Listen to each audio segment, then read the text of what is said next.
पहलवानों से जुड़े मुद्दे और विवाद की तस्वीरें आपने देखी, प्रोटेस्ट आपने देखा, प्रोटेस्ट की पर पुलिस की कार्रवाई आपने देखी, जो प्रदर्शनकारियों की मांग है, जो पहलवानों की मांग है, वो भी हमने आपको दिखाई। रात के 12-1 बजे से ललन टॉप लगातार ग्राउंड पे शूट कर रहा है और अब दोपहर के 2 बजने का समय है और अब बारी है सुप्रीम कोर्ट की, क्योंकि ये मामला पुलिस और प्रदर्शन के घेरे से निकलकर सुप्रीम कोर्ट भी पहुंचा। आज ही की तारीख में सुप्रीम कोर्ट में इस मामले में सुनवाई हुई। Chief justice D Y Chandrachud के सामने मामला रखा गया। कोर्ट के अंदर क्या क्या हुआ, ये सारी बात करने के लिए हमारे साथ लॉयर विक्रम सिंह हैं, जो कि कोर्ट में ब्रजभूषण शरण सिंह की जो पक्ष के वकीलों की टीम थी उसमें ये थे, और हमने जो पहलवानों के वकील हैं उनसे भी बात की। तो दोनों का एक जो है आपको पूरा क्लब करके एक वीडियो आपको देखने को मिलेगा यहाँ पे। लेकिन हम विक्रम शुरू से जानना चाहते हैं कि क्या हुआ सुप्रीम कोर्ट के अंदर, आज क्या हुआ? देखिए, जब नई पिटीशन आई थी, इन लोगों की, पहलवानों की जब पिटीशन आई थी, तो उसमें ब्रजभूषण शरण जी को पार्टी नहीं बनाया गया था। तो उसके भी उनको पार्टी बनाने के बिहाफ पे हम लोग आए थे यहाँ सुप्रीम कोर्ट में। इसमें मेनली दिल्ली पुलिस को पार्टी बनाया गया था, जिसका पक्ष रख रहे थे एएसजी साहब। और एएसजी साहब ने कुछ पॉइंट पे, जिन पे कि सुप्रीम कोर्ट का लास्ट का डायरेक्शन था कि आप उनके सिक्योरिटी, पहलवानों के सिक्योरिटी के बारे में आप बताएं कि सिक्योरिटी का क्या स्टेटस है। तो उसमें उन्होंने बखूबी बताया कि सिक्योरिटी उनको अवेल करा दी गई है। उसके अलावा जो पक्ष था वो ये था कि मेनली जो डिस्कशन हुआ वो इसी पे सेंटर्ड था कि क्या अरेस्ट तक भी जाना चाहिए या इन्वेस्टिगेशन तक ही जाना चाहिए या लॉजिंग ऑफ एफआईआर तक। तो जो रिट फाइल हो गई थी, जो पहलवानों की जो मेन रिट थी, वो केवल और केवल लिमिटेड प्रेयर की थी और उसमें था कि एफआईआर लॉन्च की जाए। तो ऑनरेबल चीफ जस्टिस साहब ने भी यही कंसर्न रखा अपना कि उसमें क्योंकि एफआईआर लॉन्च हो रखी थी और स्टेटस के तौर पे लर्नेड एएसजी साहब ने अपनी बातों को रखा और इसमें यह कहा कि इन्वेस्टिगेशन की एक प्रक्रिया है जिसको कि सीआरपीसी में बखूबी सारे अधिकारियों को और उनके जो ऑफिशियल्स हैं सबके पास पावर है कि किस तरीके से इन्वेस्टिगेशन किया जाना चाहिए और किस तरीके से नहीं किया जाना चाहिए। ये दिल्ली पुलिस की तरफ से तुषार मेहता पेश हुए जी दिल्ली। और ब्रजभूषण शरण सिंह की तरफ से ब्रजभूषण शरण सिंह की तरफ से सीनियर एडवोकेट हरीश साल्वे जी अपीयर हो रहे थे, जिसमें उन्होंने अपनी प्ली, क्योंकि बहुत छोटा सा सेगमेंट रहा, क्योंकि हाँ सुप्रीम कोर्ट उस पर जाना नहीं चाह रही थी, उस पर इन्वॉल्वमेंट पे, यहाँ केवल और केवल डायरेक्शंस के लिए था।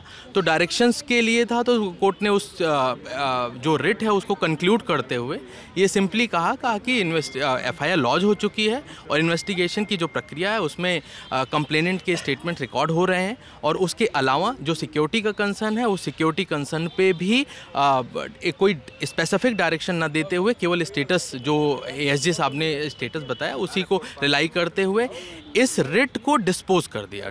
डिस्पोज करते हुए ये कहा कि अगर फर्दर इन्वेस्टिगेशन के दौरान कोई भी ग्रीवांसेस होते हैं, कोई भी ऐसी परेशानियां आती हैं जिसमें कि लग रहा है कि प्रॉपर इन्वेस्टिगेशन नहीं हो रहा है, उस दशा में हाई कोर्ट अप्रोच कर सकते हैं या एग्जीक्यूटिव मजिस्ट्रेट या जुडिशियल मजिस्ट्रेट कंसर्न के पास जा सकते हैं, ये बताते हुए कि प्रॉपर इन्वेस्टिगेशन प्रक्रिया में नहीं हो रही है। रिट को डिस्पोज कर दिया, इसको थोड़ा आसान भाषा में समझाइए हमारे दर्शकों के लिए। जब कभी भी रिट होती है, जब कोई भी पिटीशन फाइल होती है, तो दो ही उसके आउटकम निकलते हैं, या तो डिसमिस कर दी जाए या तो डिस्पोज ऑफ कर दी जाए। तो डिसमिस करने का मतलब कोर्ट को ये नहीं लगा कि इसमें मटीरियल अवेलेबल हैं जिस पे कि कोर्ट अपना कॉग्निजेंस ले, कोर्ट उस पर अपना रिलायंस प्लेस करे।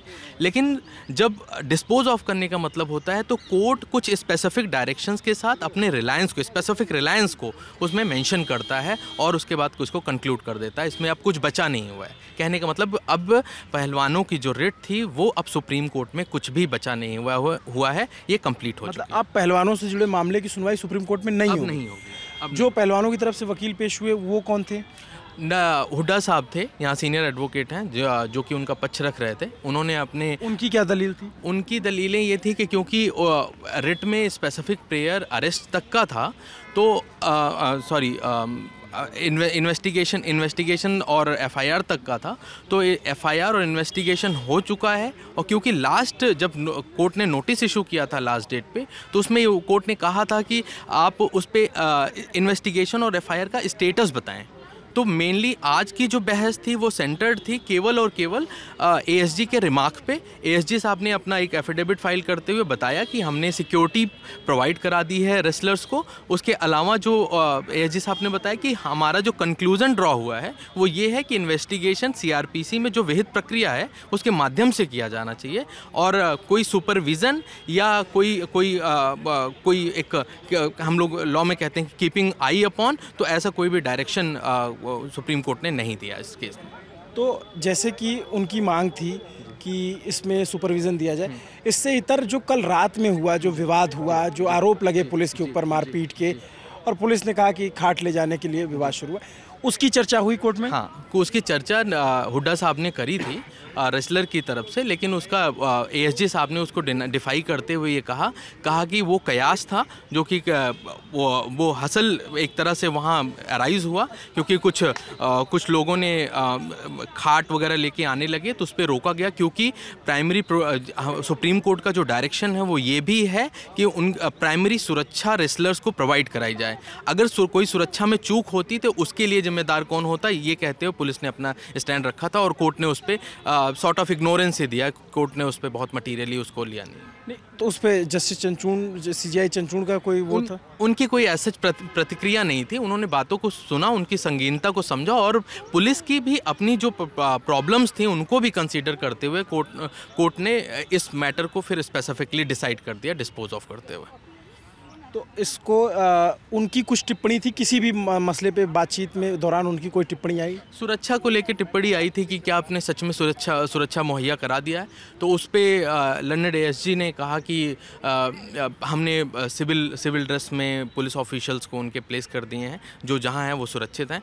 एक प्रतिक्रिया इसमें कंप्लेनेंट के स्टेटमेंट को रिकॉर्ड करने की थी। आपको प्रक्रिया, जैसे क्रिमिनल प्रक्रिया की जब शुरुआत होती है तो उसमें पहले होता है कि सेक्शन 161 का स्टेटमेंट रिकॉर्ड किया जाता है। फिर उसके बाद अगर किसी में रेप के एलिगेशन होते हैं या इस तरीके के मैटर्स होते हैं तो उसमें 164 का भी स्टेटमेंट रिकॉर्ड होता है। तो दो प्रक्रिया है। तो अभी तक का जो इन्वेस्टिगेशन हो रखा है उसमें 161 का जो बयान है केवल अभी वही रिकॉर्ड हो पाया, 164 का स्टेटमेंट होना है बाकी है। ये लंदन एएसजी ने कोर्ट के सामने सबमिट किया था। कुल मिला के अगर जो कोर्ट के अंदर हुआ और जो यहाँ पे रिपोर्ट्स आई, रिपोर्टर से भी जो हमारी बात हुई, इस पूरे जो सुनवाई हुई है उसको पहलवानों के लिए झटके के तौर पे देखा जा रहा है, क्योंकि अब उस मामले की सुनवाई, उनके मामले की सुनवाई सुप्रीम कोर्ट में नहीं होगी। सुप्रीम कोर्ट ने कह दिया है कि अगर आपकी मांग थी कि एफआईआर दर्ज की जाए और एफआईआर दर्ज कर ली गई है, और रही बात जो है कि इसमें आगे की क्या कार्रवाई होती, उसके लिए अगर आपको जाना है तो आप हाई कोर्ट जा सकते हैं, दूसरे अदालतों में मजिस्ट्रेट के सामने भी जा सकते हैं।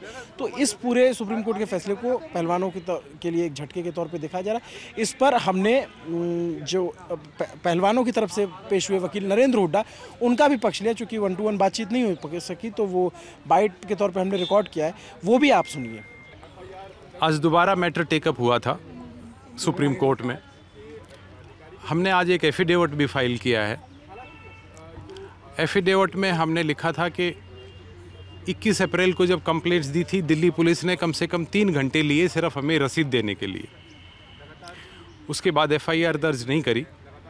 Then we had to come to the Supreme Court. हम सुप्रीम कोर्ट में आए। 28 तारीख को सॉलिसिटर जनरल ने कहा कि आज हम एफआईआर दर्ज कर लेंगे। उसके बाद 29 तारीख को माइनर लड़की का बयान लेने के लिए एक टीम आई, जिसने 3 घंटे माइनर लड़की को इंटेरोगेट किया। उसके बाद 3 दिन पुलिस फिर चुप रही। कल हमने सुप्रीम कोर्ट में मेंशन किया था मैटर कि जी हम एक सील्ड कवर में एफिडेविट फाइल करना चाहते हैं, जिसमें एक बात यह है कि पुलिस अभी तक कंप्लेनेंट्स का स्टेटमेंट भी रिकॉर्ड नहीं करना चाह रही है, नहीं की है। कोर्ट ने हमें कहा कि एफिडेविट आप तुषार मेहता को दे दीजिए। जब हमने सुबह तुषार मेहता जी को एफिडेविट दिया तो शाम को पुलिस सब के लिए 160 सीआरपीसी के नोटिस लेके आ गई, और 7 कंप्लेनेंट्स में से 4 कंप्लेनेंट्स के कल स्टेटमेंट रिकॉर्ड की। तो आज जब मैटर टेकअप हुआ तो दिल्ली पुलिस की तरफ से कहा गया कि जी इनकी पिटीशन की प्रेयर थी एफआईआर दर्ज की जाए। हमने एफआईआर दर्ज कर लिए, पिटीशन डिस्पोज ऑफ की जाए।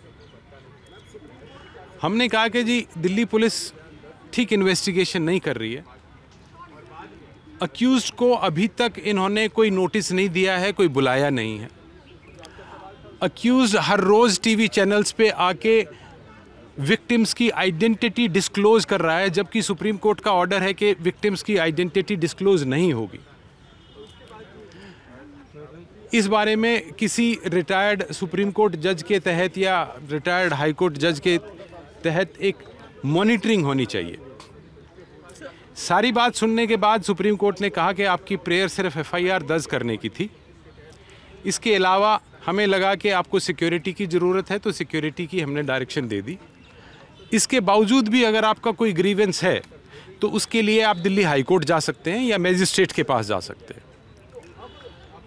और उन्होंने ये बात कह के इस प्रोसीडिंग्स को क्लोज कर दिया।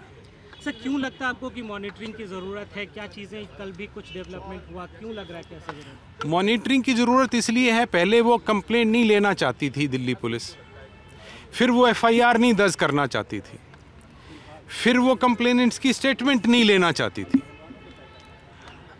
और ये जब हो रहा है जब सुप्रीम कोर्ट में मैटर पेंडिंग है। अब जब सुप्रीम कोर्ट ने मैटर डिस्पोज ऑफ कर दिया है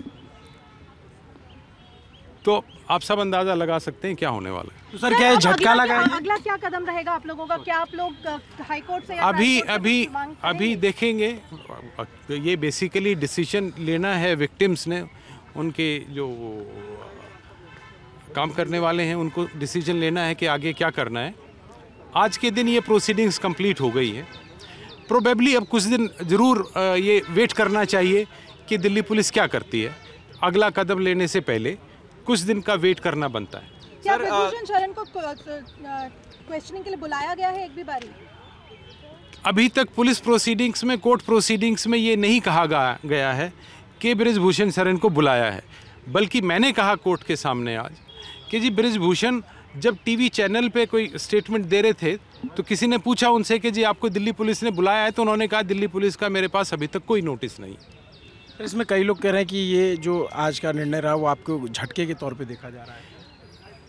हम ये उम्मीद कर रहे थे कि शायद सुप्रीम कोर्ट इस केस की मॉनिटरिंग किसी रिटायर्ड सुप्रीम कोर्ट जज के थ्रू कराए, ताकि ये थोड़ा सा मॉनिटर किया जा सके कि दिल्ली पुलिस इस केस में कोई कानून के तहत कार्रवाई कर रही है कि नहीं कर रही है। But for reasons of course the court close the proceedings. Sir, कल के वाकये को लेके जो कल रात को जंतर मंतर पर उसको लेके क्या सबमिशन दिया गया या उस पर कोई कोर्ट? हमने बताया कोर्ट को कि जी कल वहाँ पे दिल्ली पुलिस कह रही है हमने विक्टिम्स को प्रोटेक्शन दे दी है, उसके उल्टा दिल्ली पुलिस ने कल जो वहाँ पे पहलवान बैठे हैं उनकी जम के पिटाई की है। ये बात आज के अखबारों में कवर की गई है। टाइम्स ऑफ इंडिया ने स्पेसिफिकली फ्रंट पेज पे इस बात को लिखा है, तो हमने वो पास ऑन किया। पर तुषार मेहता जी ने कहा कि जी नहीं, वो तो कोई नेताजी आए थे, वो चारपाइयाँ लेके आए थे, उनको रोकने के लिए कुछ धक्का मुक्की हुई, तो कोई ऐसी बात नहीं है। तो कोर्ट ने उस पर कुछ संज्ञान नहीं लिया है? नहीं लिया। लेने को अग्री किया है कि क्या? नहीं, पुलिस कोर्ट ने उसके ऊपर कोई संज्ञान नहीं लिया। तो अभी आपने दोनों पक्षों के वकीलों की बात सुन ली और इससे आप जो फैसले की गंभीरता है उसका अंदाज़ा लगा सकते हैं। ललन टॉप ने आपको इस पूरे घटनाक्रम से जुड़े लगभग तमाम वीडियोस दिखाए। रात के 1 बजे, रात के 2 बजे जो इस तरह से हिरासत में लिया गया, बाद में छोड़ दिया गया, उनके परिवार वालों से प्रोटेस्ट की जो घटना स्थल है वहाँ पर हर तरह के वीडियो दिखाया। और इसमें एक पक्ष सुप्रीम कोर्ट का था, हमें लगा कि ये भी आपको दिखाना चाहिए। तो ये वीडियो आपका कैसा लगा, आपको कैसा लगा, पूरी बातचीत कैसी लगी, कमेंट करके ज़रूर बताइए। मेरा नाम है अभिनव पांडे, मेरे साथ कैमरे के पीछे करमजीत सिंह है। शुक्रिया।